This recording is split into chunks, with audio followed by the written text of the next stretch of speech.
माननीय सदस्य मिताली बाग जी।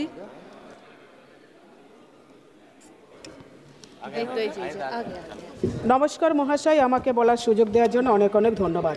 রাজা রামমোহন রায় দেশের ইতিহাসে এক বিশেষ স্থান অধিকার করেছেন। একজন সমাজ সংস্কারক যিনি সারা জীবন নারীর অধিকারের জন্য লড়াই করে কাটিয়েছেন। তিনি ছিলেন প্রথম সমাজ সংস্কারের মধ্যে একজন যিনি সতীদাহ প্রথা, বাল্য বিবাহের মতো কঠোর সামাজিক রীতিনীতি এবং অন্যায়ের বিরুদ্ধে জোরালোভাবে কথা বলেছিলেন। মহাশয়, বাংলায় আমরা মহিলারা রাজা রামমোহন রায়কে নিয়ে পুজো করি। প্রকৃতপক্ষে বছরের পর বছর অক্লান্ত সংগ্রামের পর তিনি আধুনিক ভারতের জনক হিসাবে খ্যাতি লাভ করেছিলেন এবং সম্মানিত। গর্বের বিষয় হলো তিনি আরামবাগ, খানাকুল, রাধানগরে জন্মগ্রহণ করেছিলেন। আমি যে নির্বাচনী এলাকার প্রতিনিধিত্ব করি, তবে অত্যন্ত দুঃখের বিষয় হলো বিজেপি তাকে কখনোই গ্রহণ করেনি। মহাশয়, একজন বিজেপি মন্ত্রী তাকে বিদেশি বলেছিলেন, তাকে ব্রিটিশ এজেন্ট বলে আখ্যা দিয়েছিলেন।